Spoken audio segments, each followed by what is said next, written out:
normalmente se va a estar produciendo la gastrina en el ano. ¿Y la gastrina dónde va a actuar? En el fondo del estómago. ¿Qué lo hace? Producir ácido clorhídrico. ¿Mediante qué mecanismo? Mediante la gastrina. ¿Por qué se produce la gastrina? Porque se estimula por los aminoácidos que llegan por la vía. Llegan los aminoácidos, va a producir ácido para digerir los aminoácidos, ácido clorhídrico. Pero también se genera pepsina, que es la otra sustancia que nos va a ayudar a digerir los ácidos, la pepsina. Igual, lo mismo acá, acetilcolina, histamina y la gastrina. Los tres estimulantes. La producción de ácido entonces tiene tres estimulantes.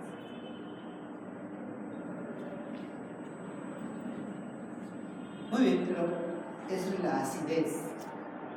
Pero además nosotros tenemos un sistema de defensa. Con esa acidez tan alta, tan grande, con esa acidez, esto puede lesionarse. Entonces tenemos un sistema de defensa dividido en tres partes: preepitelial, epitelial y subepitelial. Preepitelial, ahí está. Pepsina, el moco, el bicarbonato. Miren un pH. En la luz, miren cuánto es ese pH. De 1 a 2 de pH. Aquí será un pH de 7. ¿Quién hace ese cambio de pH? El moco y el bicarbonato. Son preepitelial. Epitelial, las mismas células. Pero las más importantes, por las que nos interesan nosotros, las subepitelial. Porque la subepitelial consiste en este sistema de microcirculación. Cada vez que hay una lesión aquí, si no hay un sistema de microcirculación que va a nutrir todo este sistema, prácticamente se va a lesionar. Si no hay un sistema de microcirculación adecuado, aquí se va a... Entonces, es muy importante. Y miren a quién lo tenemos en este sistema. Las prostaglandinas. ¿Dónde la veíamos las prostaglandinas? En la regulación renal. Vasodilatación. ¿Qué produce aquí también? Vasodilatación. El mismo mecanismo. Prostaglandinas. COX-1. COX. ¿Qué hace? Vasodilatación. Las úlceras. ¿Tienen el tema de las úlceras? Las úlceras son soluciones de continuidad, o sea, una interrupción de las células epiteliales normales, que generalmente es más de 5 milímetros de profundidad, llega hasta la zona mucosa, llega hasta la capa muscular, algunas úlceras que se perforan, pero la mayoría son pequeñas, no son grandes. Mayormente son úlceras duodenales, no gástricas. Mayormente están asociados a dos factores: el Helicobacter pylori, a antiinflamatorios nosotros. Son los dos factores más importantes: el Helicobacter pylori y los antiinflamatorios nosotros. Las úlceras duodenales usualmente son benignas. Las úlceras gástricas usualmente son. Una úlcera gástrica es más probablemente maligna que una gástrica. Las úlceras duodenales usualmente están en la primera posición. No en la otra posición. 90% es la primera posición. Las úlceras gástricas están aquí, en el cuerpo. Este será el fondo gástrico. En el cuerpo gástrico. Como comparando úlcera duodenal versus úlcera gástrica. Relacionadas las dos con la acidez. La acidez se relaciona a la úlcera duodenal. En la úlcera gástrica hay úlceras que no son relacionadas con la acidez. Entonces, no todas las úlceras tenemos que darle antiácido. Esta gástrica no se relaciona con la acidez. Acidez disminuida. le vamos a dar antiácidos, si ni siquiera se refiere. En cambio, las úlceras de Daniel sí se relacionan con la acidez. Pepsinógeno está aumentado en las dos, la gastrina más aumentado en la úlcera duodenal, el Helicobacter pylori en las dos.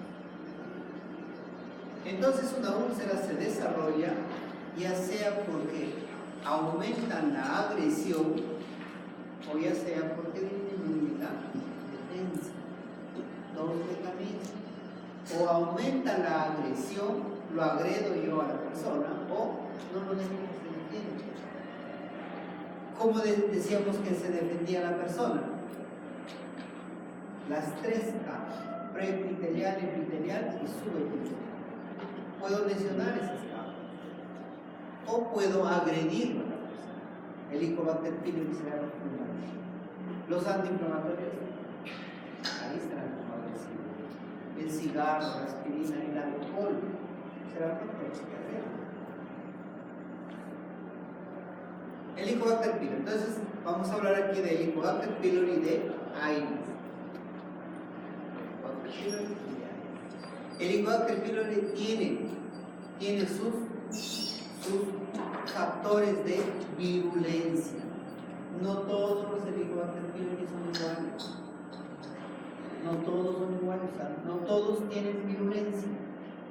No todos tienen estas enzimas que son virulentas. Y en todas las personas, todas las infecciones no son iguales. Dependerá de dónde lo tiene, cuánto tiempo lo tiene.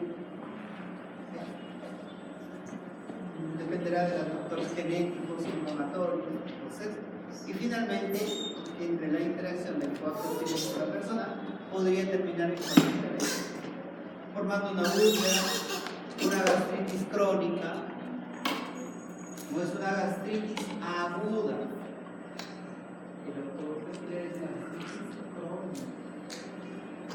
Una úlcera, una neoplasia tipo mal o el cáncer gástrico, que es el carcinoma gástrico, ¿sí? Dependiendo de esta interacción. Conociendo ya un poco más el Helicobacter pylori, acá las tres cosas hacen. Induce su propia casa. ¿Cómo lo hace? Viviendo en medio de una acidez de 2. ¿Cómo puede vivir el Helicobacter pylori? Porque genera una enzima, la ureasa, que lo permite transformar en amonio. Y aquí, mediante este amonio, ahora está en un medio alcalino. Y ahí viene un medio alcalino. ¿Cómo ingresa? Porque el Helicobacter tiene un factor de sobrevivencia. O está como formas de bacilos, o está como formas de cocos. Y como forma de cocos, es una forma que sobrevive. Muy bien, entonces, el primer factor que hace es elabora su propia instancia. Es como si llega acá y ya no hay acidez. Todo lo rodea menos acá. ¿Qué lo da? El amonio. El amonio no da esta alcalinidad, ahí sobrevive. Pero no solamente eso hace, sino daña las células. O sea, no solo está sobreviviendo, sino está dañando las células. Pero no contento con eso, no solo lo daña, sino además permite que la persona no lo repare a las células dañadas. Acá está eso. Induce daño, lo destruye las células, pero además no deja que la persona se defienda con sus mecanismos normales. Miren lo de por eso sobrevive. Año tras año, en un medio de acidez, ahí tienes el Helicobacter pylori y termina con eso. No todas las úlceras son Helicobacter, no todas, ¿sí? No todas son las úlceras. O sea, no todos los pacientes que tienen úlceras tienen Helicobacter. Tendremos que demostrarlo a través de una biopsia. Conociendo más, estas apréndanse. Son los factores de virulencia de Helicobacter pylori. El más virulento es el K. Porque miren lo que hace. Altera la estructura de estas células, altera las uniones y lo destruye prácticamente las células. ¿Sí? Lo destruye las células. El más virulento es K. Pero hay otro, el PIB. el BAP-A, esto viene de vacuola. BAP-A viene de induce vacuola hacia el citoplasma de placer. Y lo induce de tal manera que a partir de ahí, mediante factores inflamatorios, no lo deja que la persona se defienda con su linfocito de no lo deja que se defienda. Pues no lo puede erradicar. Por acá está la alcalinidad con la ureasa, por acá está el BAP-A que permite que se adhiera, permite la adhesión. No son factores virulentos. El BAP-A, les decía, es el más virulento. El BAP-A destruye esas uniones. Entonces las células se van destruyendo. Por acá está el BAP-A, y inducen una respuesta inflamatoria. Si nosotros lo analizamos, esa respuesta, ¿qué respuesta será? Tenemos tres tipos de respuestas: TH1, TH2, TH17. 1. La respuesta 1 participan macrófagos, linfocitos TH1, que hacen factor de necrosis tumoral, interleuquina 12, interleuquina 2, interleuquina 1, interleuquina 6. Esas pertenecen a la respuesta TH1. Induce una respuesta TH1, pero el resto también la induce, sí. Esa es la formación de inmunoglobulina. ¿Qué respuesta es? TH2. ¿Sí? Esto nos permite diagnosticar con inmunoglobulina. Inmunoglobulina G y inmunoglobulina C. Nos permite diagnosticar la linfocito en la sangre, pero no logra erradicar. Entonces es un estado inflamatorio continuo, pero que no logra erradicar el linfocito. Entonces, de todas esas respuestas inflamatorias, esas interleuquinas que se van produciendo, se induce al factor nuclear kappa. Por acá el protopido, todos sus nombres. El BAP-A, decía que KA es el más virulento, induce el factor nuclear kappa. ¿Por qué era importante el factor nuclear kappa beta? Porque es el que decide qué interleuquinas ir produciendo. ¿Qué interleuquinas ir produciendo? Entonces, miren, por acá se inducen los COX, pero por acá se producen radicales de óxido nítrico y radicales de oxígeno. Y cuando yo comienzo a formar radicales de oxígeno o de nitrógeno, ¿creen que hacen esos radicales? Lesionan a las células y pueden lesionar el ADN, y al lesionar el ADN, ¿en qué voy a terminar? En un cáncer. Ese es el mecanismo, el más importante, les dije. El Helicobacter pylori, con su factor de virulencia KA, se traslada hacia la célula, y en el traslado a la célula induce la respuesta inflamatoria, pero mediante este mecanismo donde termina lesionando a la célula, lesionando al núcleo de la célula. Cuando se lesionan los núcleos, se induce lesión de ADN, es el origen del cáncer. Esa célula. ¿Vale? Está la misma respuesta, decía. Es una infección no aguda, es una infección crónica. Pero respuestas, ¿qué respuesta será esta? Respuesta TH1. Pero es la única respuesta, no. Hay TH2, hay respuestas TH2, sí, no formar inmunoglobulina. Hay respuestas TH17, sí. Que de alguna manera permite reparar esto, pero no predomina. Y sobre todo dicen que lo que no deja que la persona se defienda bien es la estimulación de los linfocitos T reguladores. Los linfocitos T reguladores son aquellos que permiten que no haya un solo tipo de respuestas, como que balancean las respuestas acá.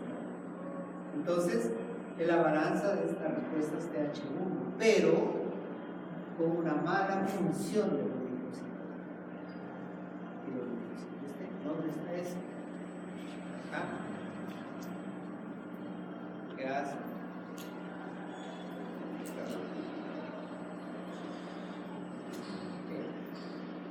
Va ¿qué hace? Forman vacuolas, inhiben la proliferación de los linfocitos B, altera la función de los linfocitos B, de los CD8, de los ojos, induce.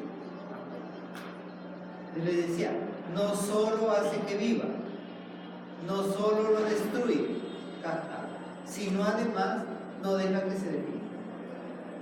¿Cómo nos defendemos de esa infección? Por eso, continúa por muchos años.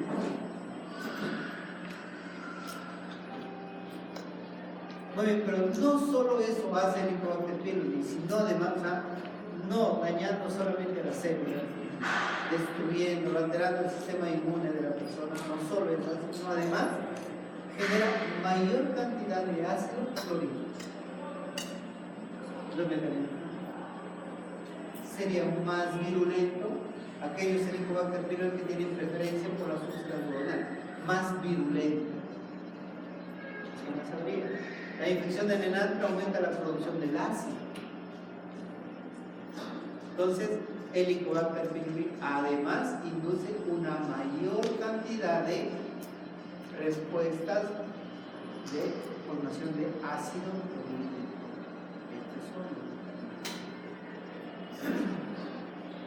Este es importante.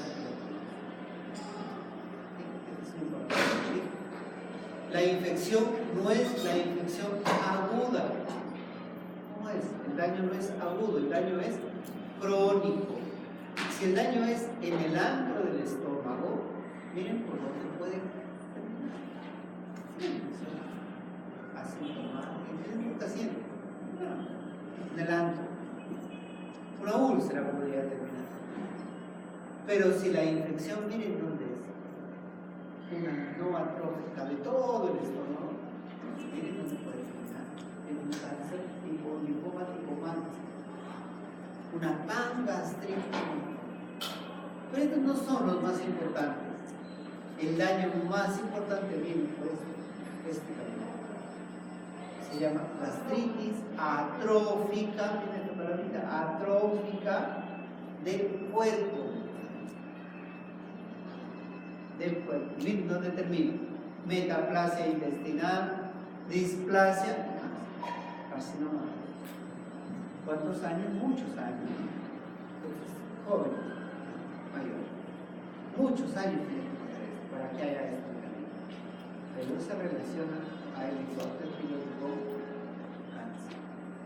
Pero no solo es Helicobacter pylori, también los hay. Miren los beneficios que hacen los AINES. No solo irriga, permite la irrigación, no solo hacen eso, sino además aumentan la secreción de bicarbonato. ¿Eso me protege o no? Bicarbonato no. Aumenta la secreción de fosfolípidos, hace una membrana mejor.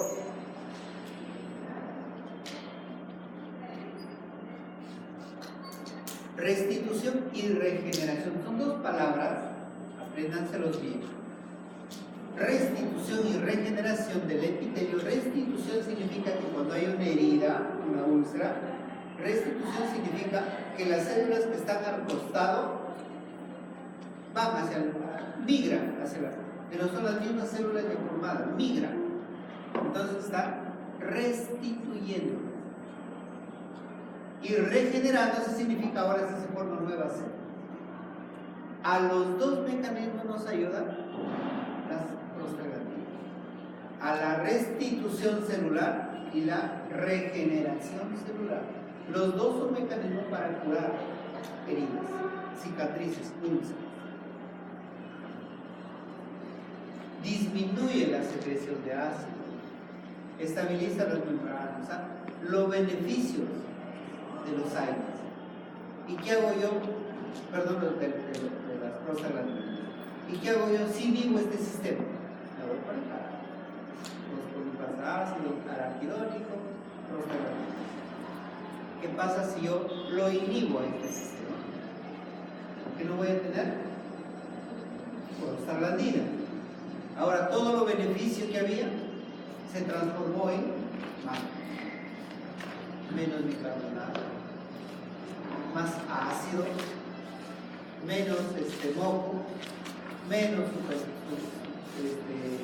fosfolípido, menor proliferación. Entonces no hay irrigación, hay toxicidad directa, directamente el ácido, por ejemplo el ácido, la aspirina, que cosa es nombre médico, ácido acetilsa, que es un ácido, toxicidad directa, directamente, iónico, directamente. Pero ese mecanismo no es el más importante. El más importante es la inhibición de las prostaglandinas. Entonces, miren, si yo tomo AINES, necesito que tomarlo por mi boca para que me haga daño. Pues no, los vendedores van a decir, este tiene cubierta entérica. El mecanismo es porque lo tomamos por la boca. Será solo este mecanismo directo. Pero los efectos, ¿dónde son? A nivel de la sangre. ¿Sí? Entonces tú lo puedes recibir hasta en ampollas y ¿qué te van a generar? Efectos. O sea, no necesitas tomarlo por la boca para tener los efectos negativos de los ángeles. Hay otros factores, sí. Los más conocidos, los otros factores, el tabaquismo, la familia, no sabemos qué gen, no sabemos. Uno dice, podría estar relacionado con infección por el Helicobacter pylori. O sea, como viven en la misma familia, el Helicobacter pylori podría relacionar a hijos o padres, no porque haya un factor genético, sino porque están viviendo de lo mismo. O hay un grupo sanguíneo o Helicobacter pylori como que se pega mejor a las células que tienen este antígeno. La mayor edad, hemos visto, el Helicobacter pylori con la edad, insuficiencia renal, cirrosis. Lo que no produce es el estrés emocional.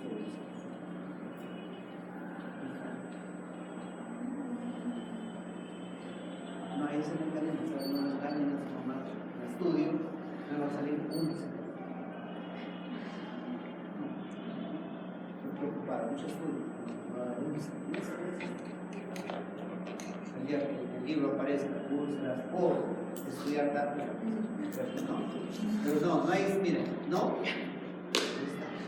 O sea, nadie ha demostrado que preocuparse, aumentar su preocupación te causa eso. Miren, hemos estado viendo el factor Helicobacter pylori, el factor AINES, nosotros,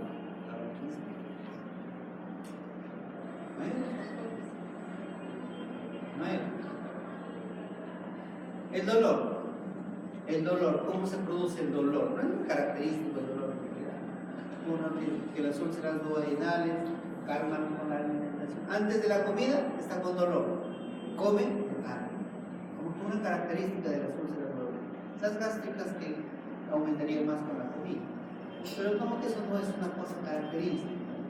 Entonces, ¿por qué se produciría el dolor? Por acá estamos vamos a ver en la parte práctica, pero sería por la estimulación directa de las terminaciones nerviosas por el ácido.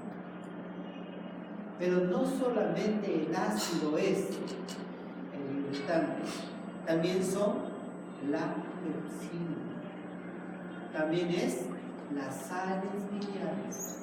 Los tres sustancias son las que me podrían causar dolor: la pepsina, los ácidos biliares y el ácido. La veíamos cuando veía los estimulantes para los nociceptores. ¿Cuáles eran? Los enógenos, los ácidos. la motilidad intestinal, o sea, la distensión causal. Para que haya cáncer, tiene que cumplirse varias condiciones. Primero, tiene que haber una alteración de un gen. O sea, tiene que ser es como si tuviéramos una alteración genética, pero no heredada, sino una alteración que se va a producir en una alteración genética y no de muchas células. Esa es la característica de una célula. Pero que esa característica, esa alteración que se va a producir acá, va a ir sobreviviendo. Miren lo que decíamos, teníamos en el Harrison anterior, decía, tiene que haber 5, o sea, estas mutaciones, esta es una mutación, y esta célula sobrevive, se va reproduciendo, ingresa una segunda mutación, pero ya la célula que se ha mutado, ingresa una tercera, y el Harrison anterior decía, de 5 a 10 mutaciones, ya esa célula ya es incontrolable. Ya no se puede detener el cáncer. Antes de eso es tumor benigno. Hay una diferencia en el cáncer. Solamente esta parte de aquí dice, ahora se necesitan solamente 3 mutaciones. ¿Qué significa? Que más antes, como que son enfoques preventivos. O sea, mientras más esperes, más se va a desarrollar. Y acá significa un tumor más grande. Generalmente los tumores se descubren cuando tienen más de 1 centímetro. Menos de 1 centímetro son bien difíciles de descubrir un cáncer. Pero ya era cáncer desde antes. Ya era cáncer. Entonces, aquí cambió. Ya no se necesita 6 veces, aquí 6 mutaciones, sino solamente 3 mutaciones para que esta célula ya sea incorporada. Miren, es una célula que mutó una, no son muchas, son una célula. Esa célula mutada ha hecho otra mutación genética. Y esa otra célula sí sigue cambiando la mutación. Este es un cáncer muy conocido, es el cáncer de colon. La persona nace con una mutación de este gen.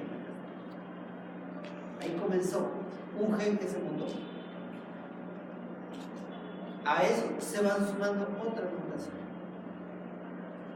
Y ahora recién aquí está.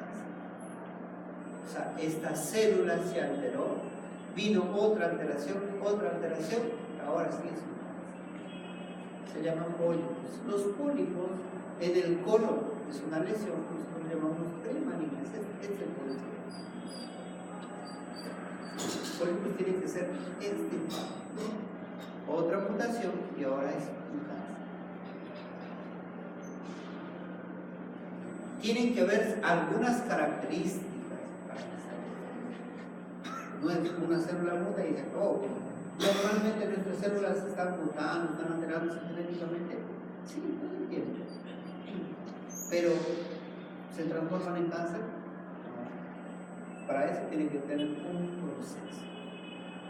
Normalmente el sol es el factor más agresivo que hay, el sol, los alimentos.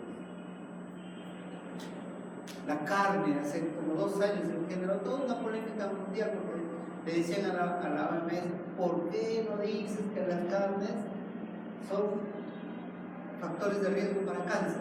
Nunca lo dijeron. Hasta hace como 2 o 3 años que se generó esa polémica. Y puso, ya el cáncer te da un riesgo de 1.2 veces para producir cáncer. ¿Qué hacía? Acá está. Daña tu ADN. Pero normalmente nosotros nos defendemos. Tenemos nuestros propios sistemas de defender una célula dañada. Pero para que haga cáncer, esa célula tiene que escapar a ese sistema de defensa de una célula dañada. Daño del ADN. esa célula tiene que repararse normalmente. ¿Quién la repara? Un gen encargado de eso. El P50 lo repara. Si no lo puede reparar, ¿qué hace? Lo induce a una apoptosis. Si no lo puede inducir a una apoptosis, lo induce a una, se llama senescencia, lo detiene. Y ni se reproduce, no se detiene para siempre. 3 mecanismos por los cuales P53 repara todos estos daños que hay. Eso tiene que fallar. ¿Qué significa? Que P53 tiene que fallar. Entonces, cuando falla, ahora sí, se activó el oncogen, se inactivó el gen supresor, el P53, o se alteró la apoptosis. 3 mecanismos. Estos 3 lo vamos a conocer. Ahora sí, cualquiera de ellos me lleva a células neoplásicas. Por acá es lo resumo. Daño del ADN. ¿Con qué comienzo yo con cáncer? Daño. Normalmente debería repararse. ¿Qué no puede ser? Repararse. Esas mutaciones, estos daños tienen que ir sumándose. No es una mutación, son más mutaciones. Tiene que alterarse la apoptosis, o sea, nosotros no podemos entendernos y tiene que progresar. Las 3 alteraciones para producir un cáncer, miren, estas 3. Activación de un oncogen o pro-oncogen. Activación.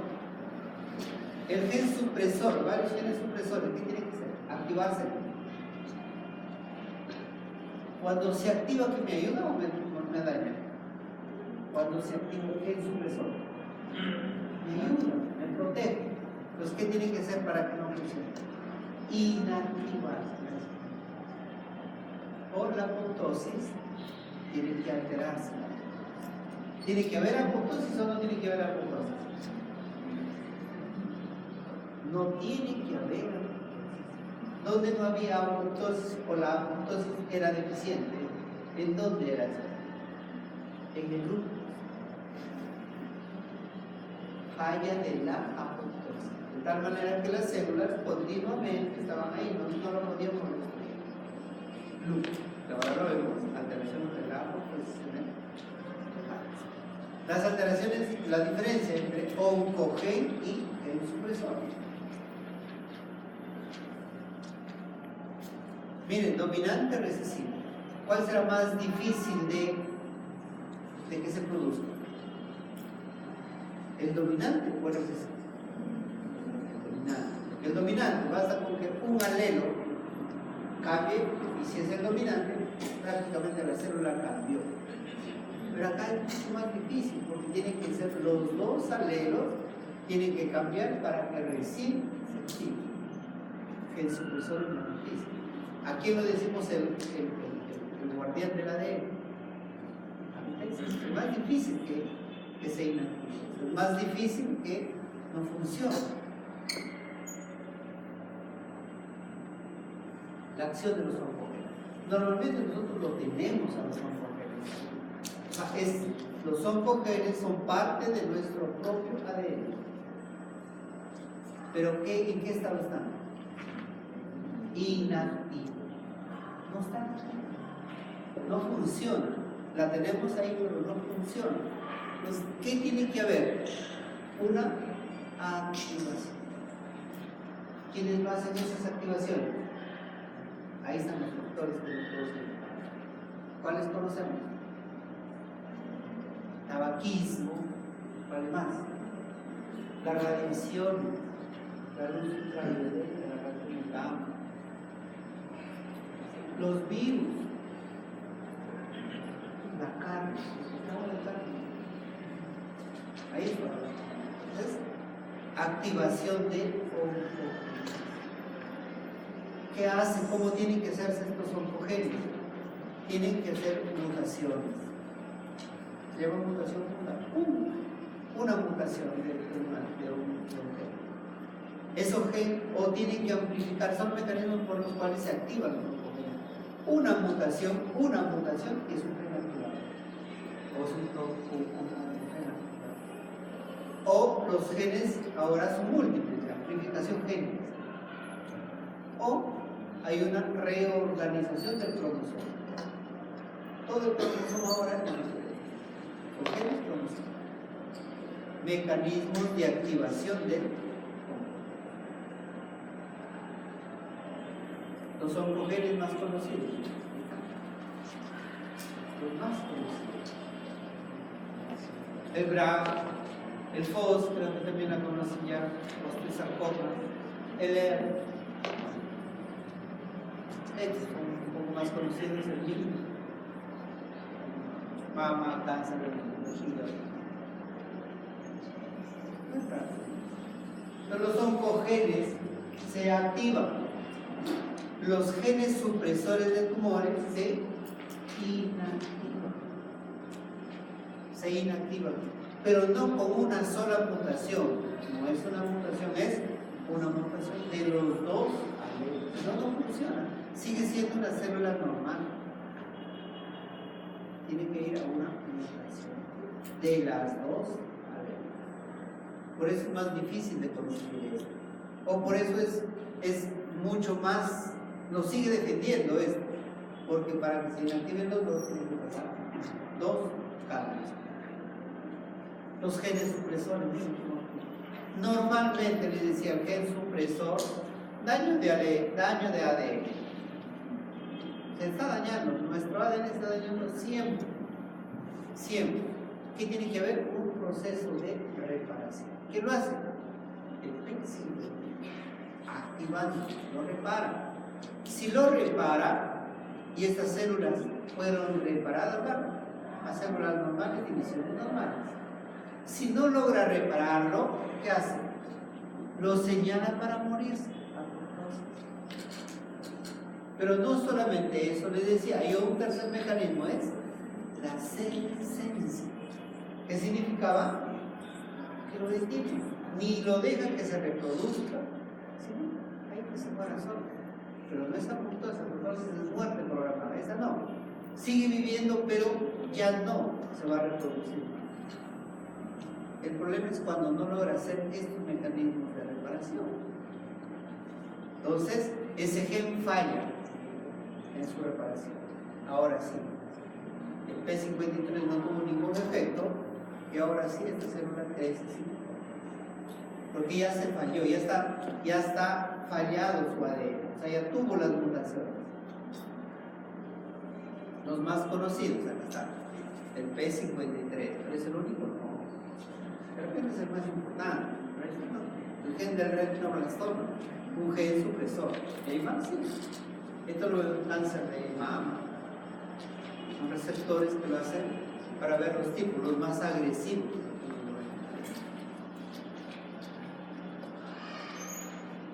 ¿Cómo se activan, les decía, o cómo se inactivan los genes? Son los virus.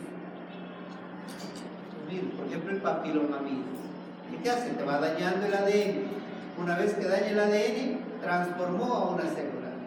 Si esa célula se detiene, no pasa nada. Si esa célula sobrevive, ahora sí, ya no hay quien detenga. Papilomavirus. Estos son los virus de la hepatitis. Bueno, acá está un poco más conocido. El virus de la hepatitis C, el HTLV1, el carcinoma de la leucemia, el carcinoma T, el sarcoma de Kaposi, el virus de Epstein-Barr,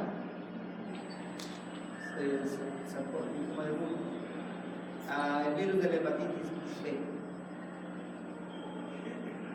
Eso es. Entonces, miren, eso es lo que sucedía en una célula normalmente dentro para que se produzca un cáncer.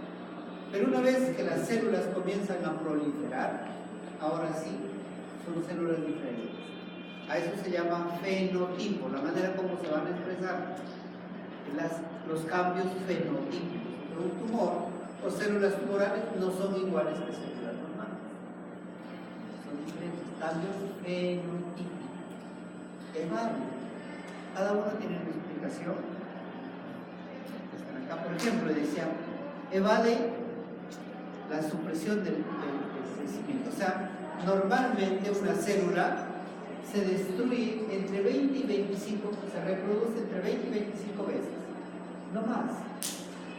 Esa célula automáticamente, y las otras se van reproduciendo, pero una célula se reproduce hasta 20 o 25 veces como máximo.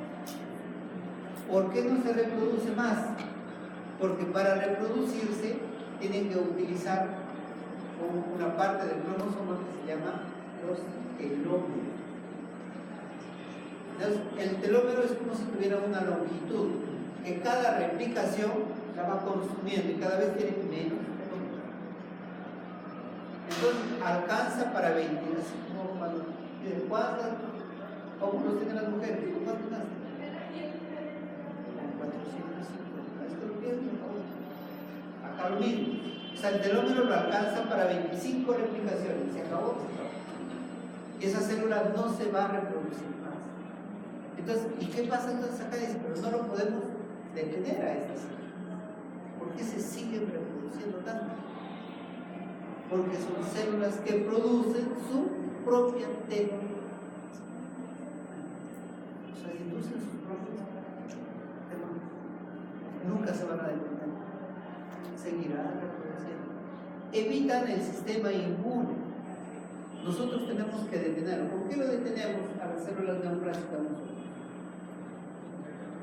Por los linfocitos T. Lo detenemos. Lo selecciona, muerte, apoptosis. No funciona eso. Se llama inmortalidad replicativa. Nunca se van a detener las células de crecer y de crecer y de desarrollarse. Hay un proceso inflamatorio en todas las células. Grandes cantidades de factor de necrosis tumoral. Factor inflamatorio. Respuesta TH1, TH2, ¿qué respuesta tiene? TH1. Factor de necrosis tumoral.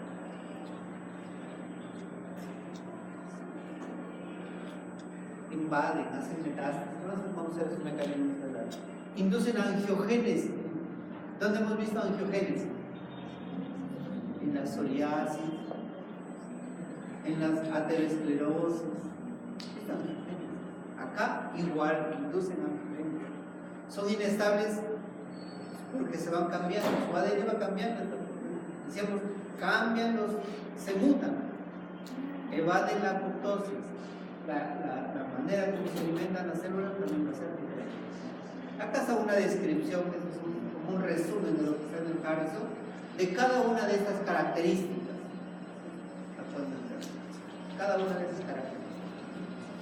Entonces, miren, el P53 que decimos es el gen más importante, cuando se induce, ¿nos ayuda o nos complica la vida? Nos ayuda. Porque se induce ¿para qué? Para reparar o para detener células cambiadas por algunos factores. ¿Cuáles son esos factores? Acá están. La hipoxia es uno de ellos. Las lesiones del ADN con radiaciones. Los telómeros que son más cortos. O la activación de los oncogenes con las inducen al P53. Entonces, al inducirlo, ¿qué hace el P53? ¿Cómo actúa? ¿Qué es esto? El ciclo celular. ¿Qué hace? Lo detiene. Lo detiene. Se desencia y ya no se reproduce. Ahí funciona el P53. Pero específicamente, ¿cómo funciona? ¿Cómo el P53 estaría unido a esta proteína MDM. Están juntos. Y que cuando están juntos, están inactivos. Cuando están juntos, están inactivos. Viene una lesión para activarlo. se inducen estas proteínas, y lo que inducen estas proteínas es una separación del P53 de la otra proteína. Juntas no funcionan, están inactivadas. Viene el factor y lo induce. ¿Cuáles son los factores? Son los anteriores que hemos visto, radiaciones. Lo activa, lo separa, y ahora lo dejaron a P53 a que haga su acción. Y el MD se fue y actuó, comenzó a actuar el P53. Muy bien, normalmente nosotros, por ejemplo, acuérdense de la piel, psoriasis dermatitis, teníamos cambios en las células. De una diapositiva con cuatro capas en la piel. Desde las células basales, capa granulosa, espinosa, y la capa del estrato córneo. ¿Qué significaba? Que estas células de la base van diferenciándose de tal manera que las últimas capas se llaman células diferenciadas. Por ejemplo, tenemos epitelio en varias partes del cuerpo. Epitelio renal, función ahí, son células epiteliales, ¿eh? Función de esas células ahí, reabsorción, secreción. En el estómago acabamos de ver células epiteliales. ¿Qué función hacen? Secreción de ácido. Y vamos a la piel, ¿qué función hacen? Reconocimiento de patrones, reconocimiento de antígenos. Entonces miren, y son las mismas células epiteliales, realmente son unas células que derivaron todos. Entonces a esa función, ¿cómo se llama? Diferenciación. Entonces son células diferenciadas.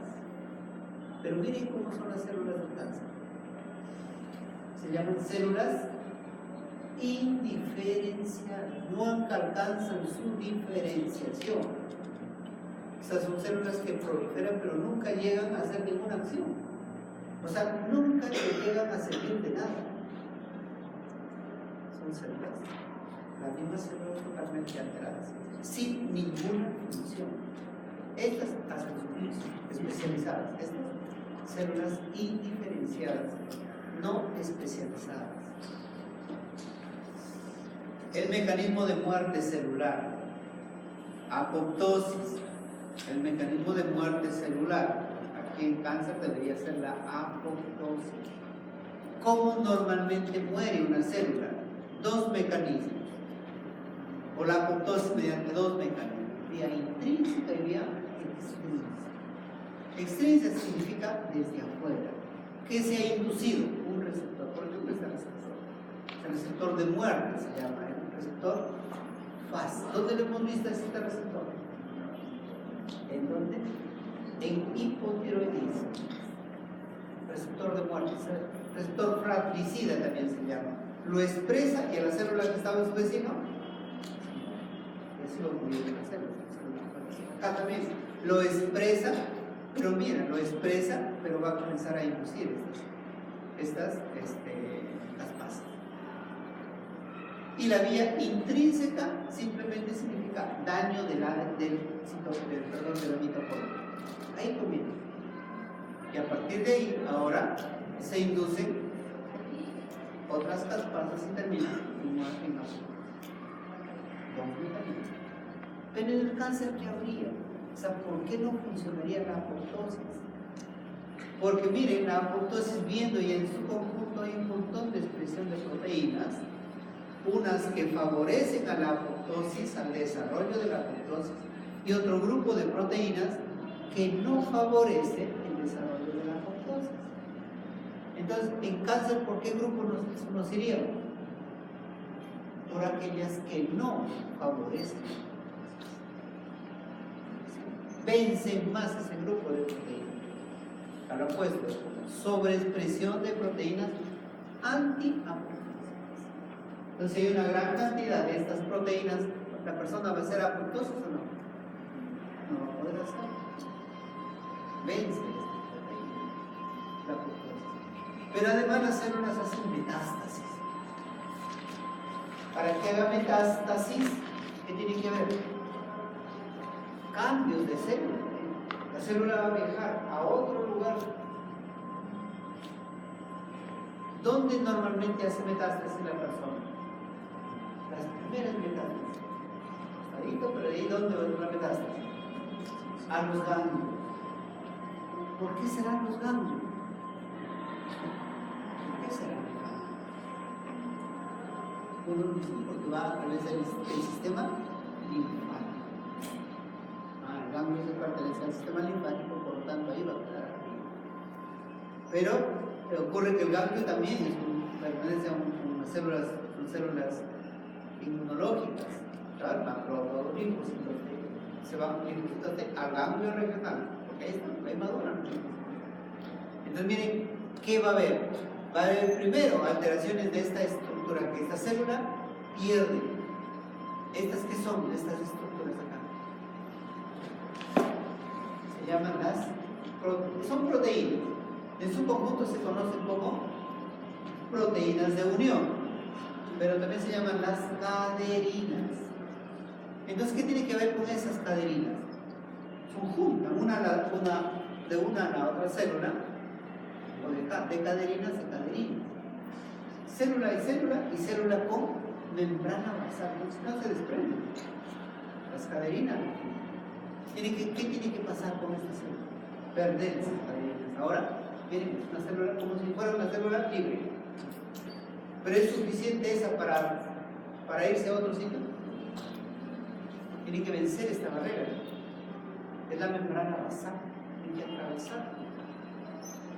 Tiene que destruirse esa membrana basal. ¿Cómo lo destruye? ¿Qué es este? ¿Qué era? Lo hemos visto en varias enfermedades. Es el MMP 9. Se llama metaloproteasa. ¿Qué hacía la metaloproteasa? Destruía matriz extracelular. Entonces, ahora, ¿qué es esto? Matriz extracelular. La destruye y ahora ya se le da un camino. Pero además alguien tiene que irlo atrayendo. Factor de crecimiento transformante de T. Tiene que inducirse vasos nuevos. Porque si no, esta célula no va a sobrevivir acá. La célula llega y para comenzar a reproducirse, tiene que tener una gran cantidad de sangre, inducción de proliferación de vasos. No es la metástasis, no se da. Tiene que haber cambios para hacer metástasis. El metabolismo, le decía, de las células con cáncer no es lo mismo que las células normales. Esto es el metabolismo normal. Citocromo P, citocromo C, la vía de la glucosa, ciclo de Krebs, gran producción de ATP, 36 moles de ATP, utilizando oxígeno. No tengo oxígeno, ¿qué vía me voy? Anaerobia, hacia la célula. Glicólisis anaerobia. ¿Produzco ATP? Sí, pero muy poco. Por eso se llama deficiente. Mala eficiencia para producir ATP. Miren lo que hace el cáncer. Junta los dos mecanismos. ¿Y qué hace? Miren este nombre cómo se confunde. Glicólisis anaerobia. Perdón, glicólisis ¿qué significa? La glicólisis, ¿a quién pertenecía? A anaerobio. Pero lo hace con algo de visita. Es simplemente como se juntan los dos mecanismos acá en las dos. Hace glicólisis anaerobia, será esto, formando lactato, y el ciclo de Krebs, pero una menor cantidad. Produce un poco más de ATP mezclando los dos procesos. Así sobreviven estas células. ¿Sí? Porque ocurre que estos medios, este tumor crece y crece y crece. ¿Tendrá una gran cantidad de nutrición? Sí, pero no será suficiente. Nunca será suficiente. Siempre habrá dentro áreas de isquemia, de necrosis. Los tumores dentro son necrótico, porque no llega la cantidad de oxígeno suficiente. Son áreas de acidez, son células en medio ácido. La teoría de la acidez dice que la célula neoplástica sobrevive en un ambiente ácido. De tal manera que el mejor tratamiento era cambiar la acidez. Nuestro cuerpo, el pH normal, ¿cuánto es? 7.36. Neutro. ¿Cómo creen que lo transformamos nosotros? ¿A ácido o alcalino? ¿No es agua alcalina? Agua alcalina, ¿visto ya? Tiene aguas alcalinas, ¿visto? Es agua alcalina. Porque normalmente nosotros estamos yéndonos hacia la acidez. ¿Por qué? Porque los alimentos que consumimos son alimentos ácidos. ¿Cuáles son los ácidos? Los alcalinos, ¿cuáles son? Las verduras. Más comemos medios ácidos, y estos son medios ácidos. O sea, significa que nuestro pH, dice que nacemos con un pH neutro, pero en la vida lo estamos transformando ¿hacia dónde? Hacia el ácido, hacia el ácido, hacia el ácido. De tal manera que esas células comienzan a sobrevivir en medios adversos, ácidos, hasta que sobrevive una en el medio ácido. Y ahora sí se escapó al control. Decía, el tratamiento más simple es transformar el pH de la persona. ¿Con qué lo podríamos transformar? Con un medio alcalino. ¿Cuál es el más conocido? Bicarbonato de sodio. Parte del tratamiento de los pacientes con cáncer que dice, toma bicarbonato de sodio. Muy bien, entonces, un ambiente tumoral está dado por esto. Factor crítico acá es el suministro de oxígeno y de glucosa, de nutrientes. Las células tienen que nutrirse. Para que logren nutrirse se induce angiogénesis. ¿Cuál es el factor? Factor estimulante vascular. Ahí está. Factor vascular. Pero miren, ¿esos vasos son iguales a un vaso normal? Miren las diferencias. Miren, células endoteliales, membrana basal, pericito, por el otro extremo. Miren acá cómo es. No son vasos normales. No son vasos normales. Todas estas características de los vasos. Unos dicen, ni siquiera hay células endoteliales, sino como que las mismas células, las células neoplásicas, se ponen a los bordes y dejan pase a que llegue sangre. Ni siquiera son vasos, no vasos. Ni siquiera son vasos. Entonces, ¿quién es? El factor estimulante vascular en la piel. ¿Por qué aparece ese factor? ¿Quién lo induce? La hipoxia. ¿Mediante qué factor? Factor inducible por hipoxia. El Nobel que ha ganado decía, está estudiando el factor inducible por hipoxia. Entonces, porque miren, si logran dominar ese factor, miren cuántas enfermedades se podrían mejorar hasta esta. Porque ¿qué se podría hacer, por ejemplo, si nosotros dijéramos ese factor es importante? Decíamos que no haya neovascularización. Si no hay neovascularización, ¿qué no habría? Crecimiento del tumor, no habría sangre. Eso evitaría un cáncer. Es importante esos factores. Miren, no son factores, son vasos muy dilatados. Son vasos muy dilatados, es un vaso normal. Son dilatación, son aneurismáticas. Las paredes no son vasos normales. La sangre normalmente se está extravasando, son como lagunas, laguna, más que vaso, laguna, donde no se distinguen ni arterias ni venas, sino vasos, porque no pone desarrollo de arterias, no con desarrollo de venas, sino de neovasos, que no saben ni siendo arterias, como un lecho, nada más. Y está retornando la sangre. Son como lagunas. ¿Y cómo evadimos el sistema inmune? Entonces los linfocitos T, lo que hacía el Helicobacter pylori, ¿qué no dejaba funcionar? A los linfocitos T. Aquí en el tumor también hay inactivación de los linfocitos. Si los linfocitos T están inactivados, no vas a poder detectar, no vas a poder seleccionar qué células están clonadas. Las células T reguladoras, los macrófagos están funcionando inadecuadamente.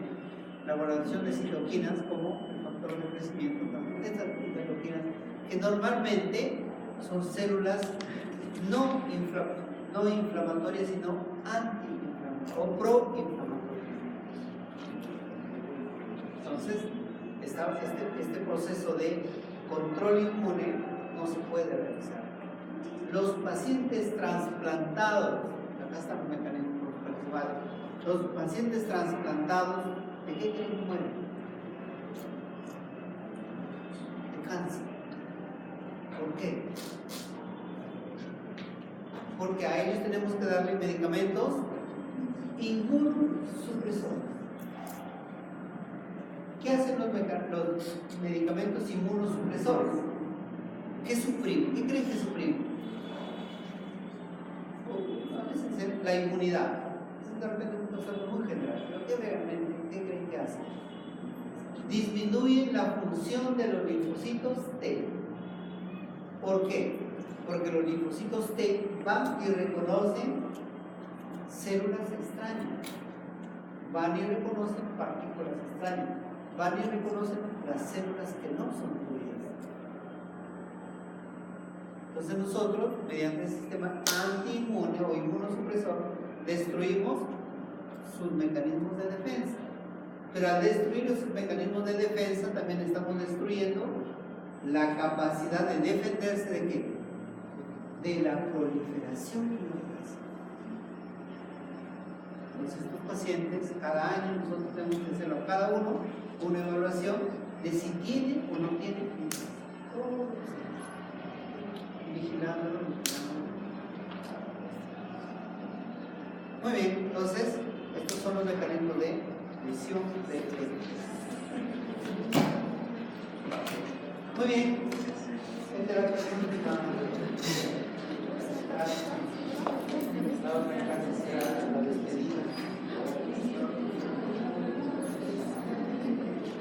Nos falta una clase que es cirrosis.